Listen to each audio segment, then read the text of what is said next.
Hello, we are Rebuild for Change. Joining us today, we have the founder and chief director, Faadiela Raycliffe, special guest, Samantha, and I am the presenter, Aaron Lewis. Rebuild for Change seeks to uplift and empower communities through focusing on holistic development from early childhood to youth. We want to tell the stories that shaped us and give a voice to the community. Hi, Samantha. We're so glad that you could join us today. So, I know that you and Faadiela have a very long history together and you've known each other for quite a long time. I've obviously never met you. So can you just tell me, and Faadiela, you can join in too, how did you two meet? How did you come to know each other? She can tell you. Okay. Okay, so Samantha was at the same school that my daughter was at Rondebosch East Primary School. And that is how the two of them were friends, and that is how I came to know Samantha. Okay, so you can tell that. So, and she was about, how old were you? About 10 years old? Yeah, that's the time when I met her. She came into my home, and I think the story is for her to tell, how I fit in her life. Yes. She became my foster mom. Her little boy, Barak, was so small. I was like, okay. And then two daughters. Latif and I, we always fought a lot. She would know about it. So who was fighting, you two or her and Latifa? The older daughter. We always fought. And then we became friends again. So that's how. But yeah, it was tough. Children's home was crazy, but with this mother I had, she helped me. Yeah. So how long did you usually stay with Faadiela? Weekends. Okay. And then she'll take me home. Yeah, Samantha was at the Marsh Memorial Home, and I fostered her for weekends, school holidays, and there was a time when she left the home, and I would still be there for her as a mother. And up until today, she still calls me mom. So yeah, and with my own kids growing up at the same, and as in our previous episodes when Tahira has explained the house that we had, and the one-room house that was divided into two, and yet we still had a space for Samantha. And today I'm so proud of Samantha, and I would really like Samantha to tell a story of where she was and going through her high school, which was at Batavia, as well as the same school with where my eldest daughter was at. And how I am so proud of Samantha, of what she's become in the sport, in her running. So I think Samantha can tell that story, how it began and where she is at now. Yeah, yes. I started doing running. I was very sporty in primary school. I went to Batavia and I was like, it's too cool to be sporty. And then you're the wrong crowd and you did all the wrong things. I started running in 2017. I did my first fun run. It was West Coast College, West Coast Running Club. And then from there I just did 5Ks and I went faster and faster. And then I started doing 10s. And then when you do longer distance, you lose the short distance in running and speed. And then last year I did my first 30 Bay to Bay and my gun run, the 21, and then I did Cape Town Marathon. That was last year, but was tough. Yeah. That was tough. Oh, I stayed positive, like basically the whole way. But when I hit 36, I was like, how do people just still got that energy to sprint? Were you able to make it? I finished. I did it in 5 hours. So yeah, you had to really push through, it sounds like. Amazing. It was hard. It was hard. And yeah, 5 hours, that sounds like I'm not that well versed in the running, but I mean, that sounds pretty good. A lot faster than I could go. Yeah. So about how many years experience have you had running? Basically, when I was in primary school, I did lots of. I did 800 meters. I did high jump. I did basically all of that. But like I said, when you got older, you think you're too cool to do things. Mm-hmm. And then actually, I don't regret it, but it's just if I continue, I think I might be faster today. I might be skinny. Oh, so I see. So you did it for a while, then you kind of got out of it, and then you got back into it. Yeah, and I stopped. Yeah, and then I was like, but then my childhood was quite tough. It was okay. It was off and on. I've been from homes to homes. I think I have been from a lot of foster parents, but it was tough. But I pushed through. Got 2 beautiful children. Got married.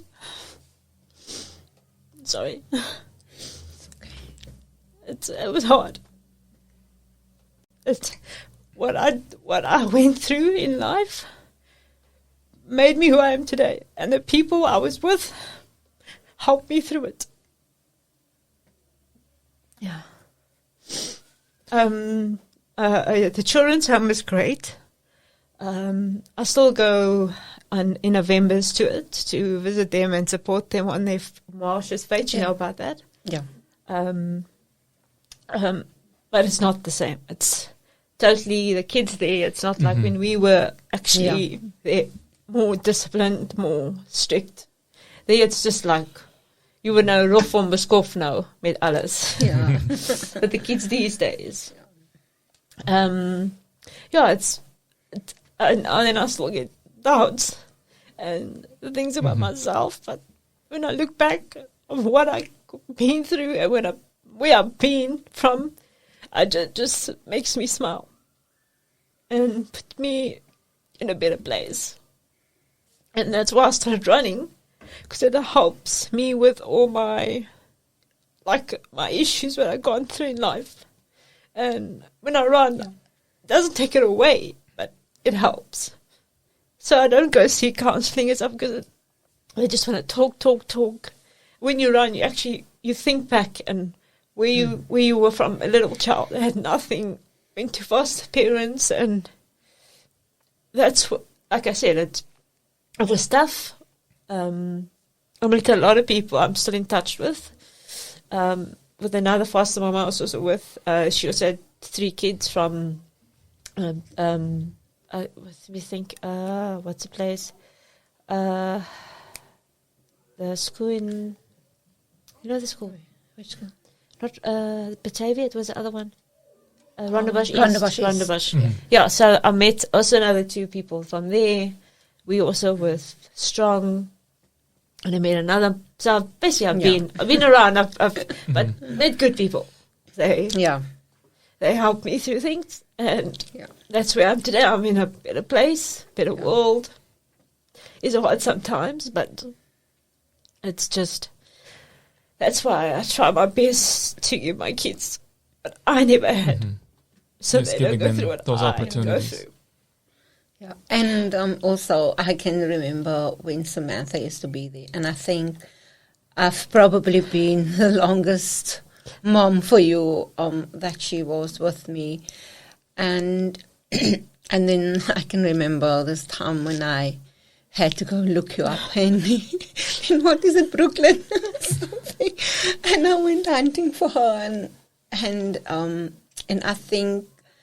Being a mom, it's like it wasn't a division from our own kids. Toira was still very little at the time, but she knows most of Mubarak and Nadifa. But I think I treated her as the same as you, my daughter, and not, foster or. And I came to love Samantha so much, and she was my own up until today. We've been in lost of contact when she grew older. Okay, she's now a big lady. And then I heard she's got a boyfriend, and I said, oh, wow. And then one day she said, oh, she's got a baby. And then we started meeting up at our runs. I do runs because I was also running for Mitchell's Plain Titans and afterwards Nantes Athletics Club. And my kids were also, and that is where we connected again. And I was so happy for her for what she has become. And I still, in our previous episodes, I always speak about her determination and never give up. And I'm so proud of you, Samantha, that no matter what our lives are like or what it has been, it's always about that. I'm determined to become something, whether you're a mom, whether you're just doing voluntary work or just go, you don't, and that speaks for me of, and your determination. You have never give up, no matter what life has been like, but you didn't give up, and I'm so proud of you. And that is what we at Rebuild for Change would want to change in our youth of today, not to give up. Don't give up. There's always hope, hope, hope. And we need to have hope in whatever we do, or whether we haven't finished matric, or whether we just stopped at grade 8. And what do I do? And it's about our determination. And I'm so proud of you. When I saw you first on that running course, and then Samantha was, I think, about 6 hours that you did before. You and Mubarak was still like the same. And then the two of them were like they were competing with each other. That was so fun to look at. And she moved away so up, starting to 4.5 minutes per kilometer that you are running. And it's about the determination. I want to get where she is, or where I want to be. So I'm so proud of you, of you being a mom, and I'm sure you're a super mom to your kids, and with your running that you are doing and your voluntary work that you are doing at the home that you've been a resident at. And I'm so proud of you. But it's because of you. You can even ask your daughters, it's because of you. You showed us the right way. You're always organized, and that's how I am, organized. You were like, do all the time. Hey, ask her all the time. We always, you got this. No. I told her the day before we must get it. Just always. That really shows the power of athletics too. And at Rebuild for Change, that's what we really want to do with the youth. Because myself, Tahira, Samantha, Mubarak, Nadifa, like, we've seen it time and time again that having an athletic outlet, especially for the youth, keeps them focused in life, keeps them focused on school, keeps them out of trouble, because that lets them set goals. And like Samantha mentioned to us, is like running or any like athletic activity that you enjoy, it's like your own therapy too. It lets you connect with yourself. It takes away anxiety. And we really want to bring those opportunities to the youth. Yeah. Can you elaborate a little bit farther on that, Faadiela? That is exactly what we want to, the word that we really want to get out there is that never give up to the youth. And I think I'm just reiterating myself all the time and just taking the words, taking it out there, so that our youth can hear what we would want to achieve. We at Rebuild for Change, we would want to achieve, whether not maybe in sport, but in arts, in culture, music, art, and even whether the youth are not able to draft up a CV, and that is the knowledge, the knowledge that we would want to install in them.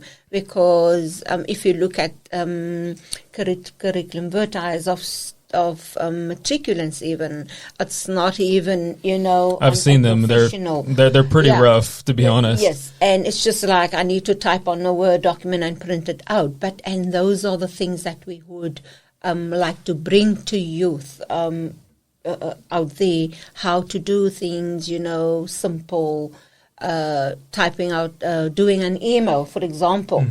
And I think through your extracurriculum, your sport, and the rest would really honestly follow.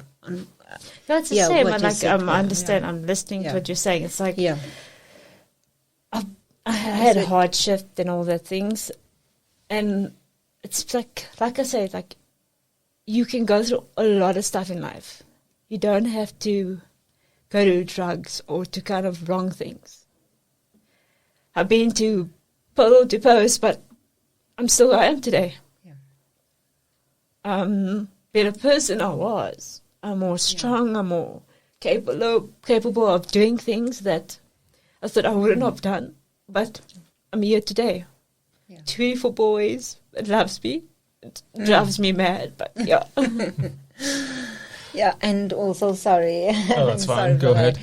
And it's also that a message that you want to give out to the youth out there, because you an inspiration to others out there, and to me, I mean, I'm inspired by you. I'm inspired.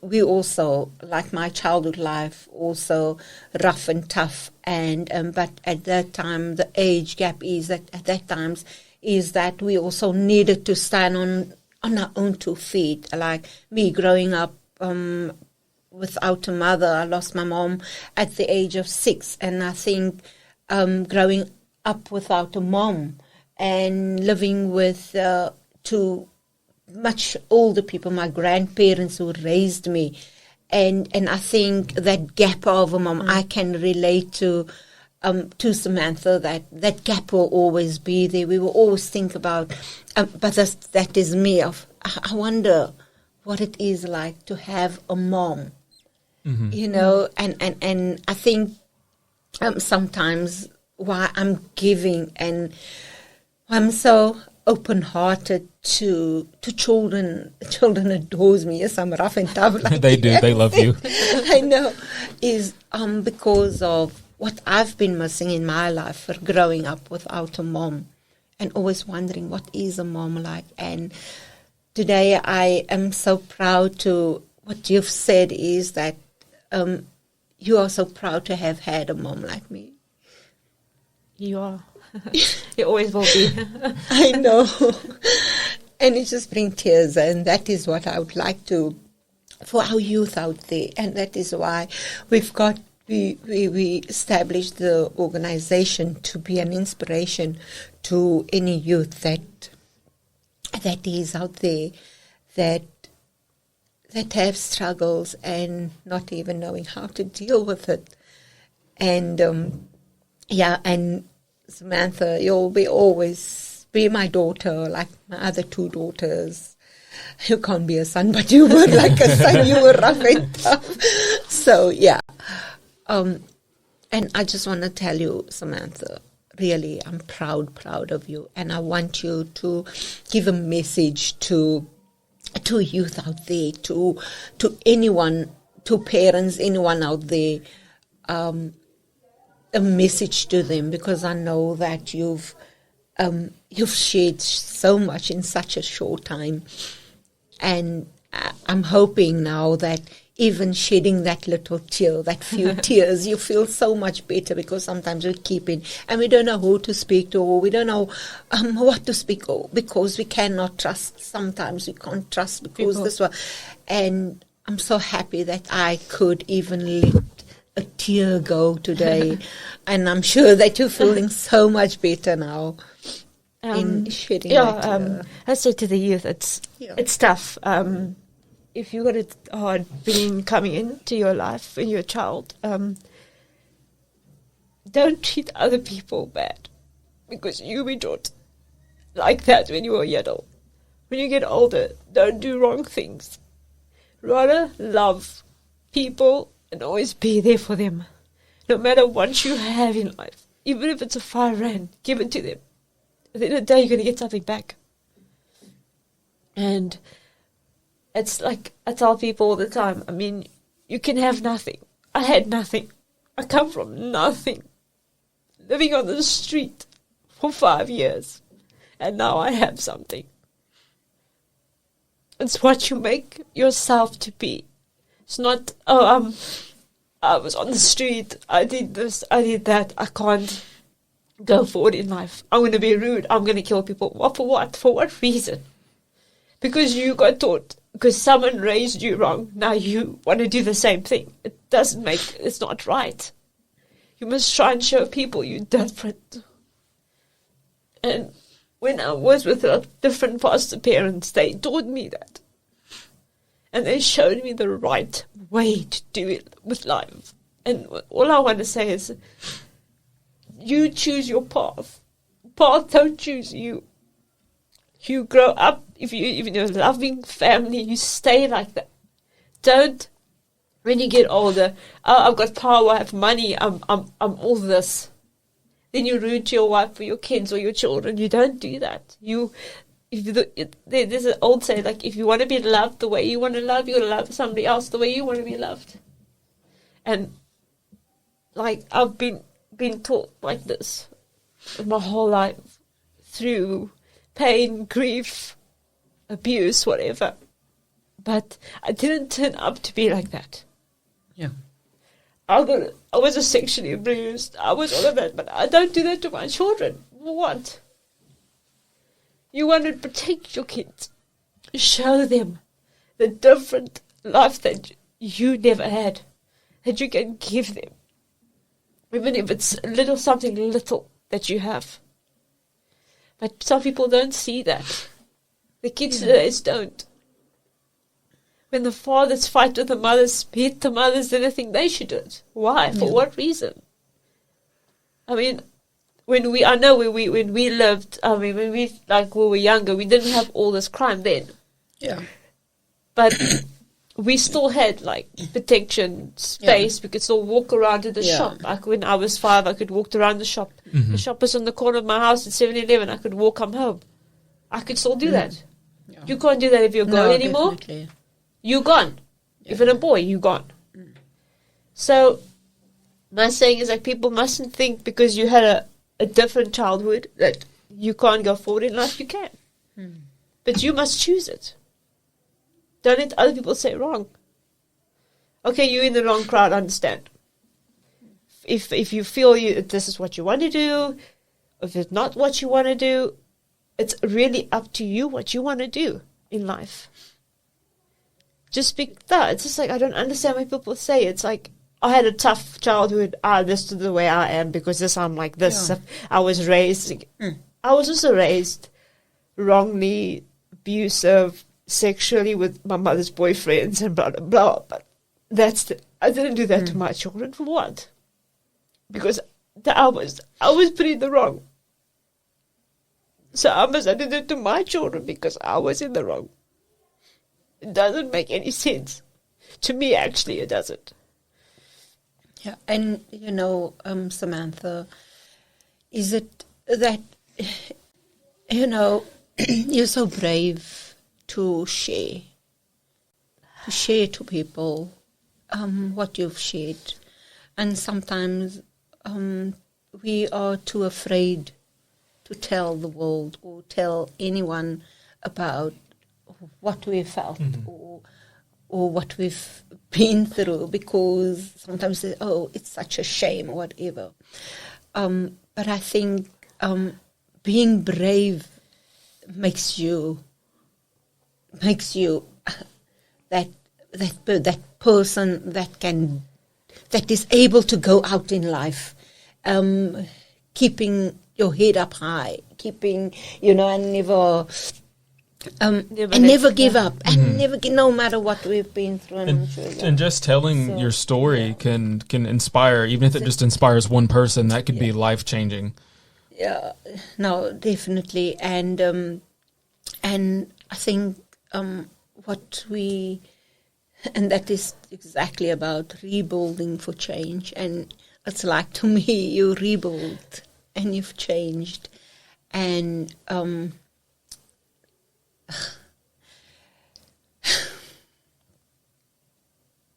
I cannot just, all I can say, Samantha, I'm so proud of you. so proud for the beautiful young woman that she has become. And that there was always time that I was afraid to have let Samantha go when I had to let her go. And I was so afraid that where Samantha would end up.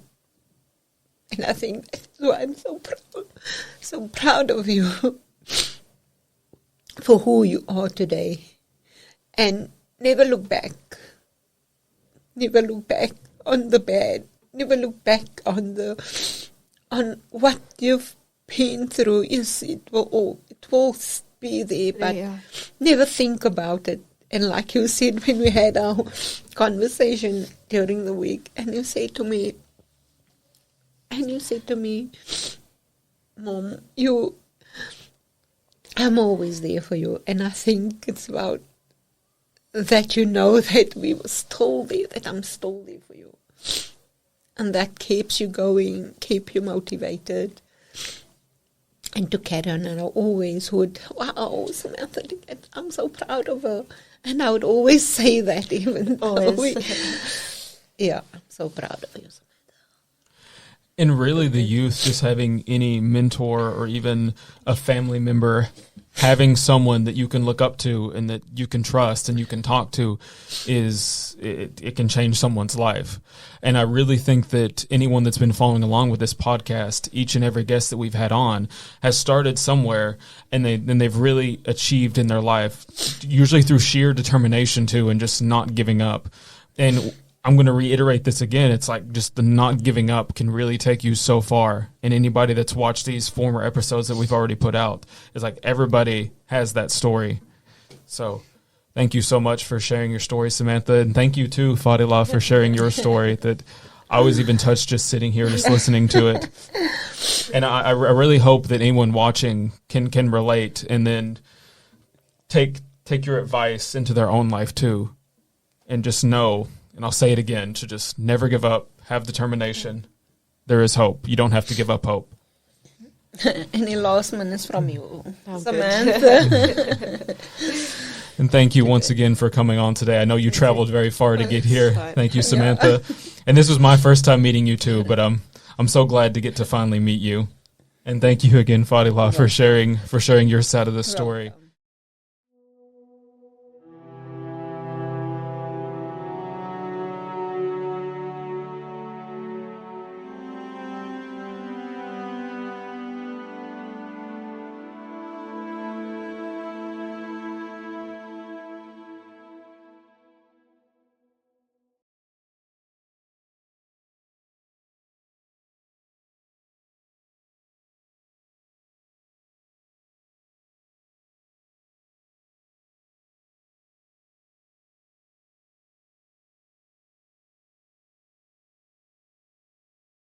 Please like and subscribe if you'd like to follow along on our journey and see our impact. You can find us on Instagram, Facebook, and TikTok by searching Rebuild for Change.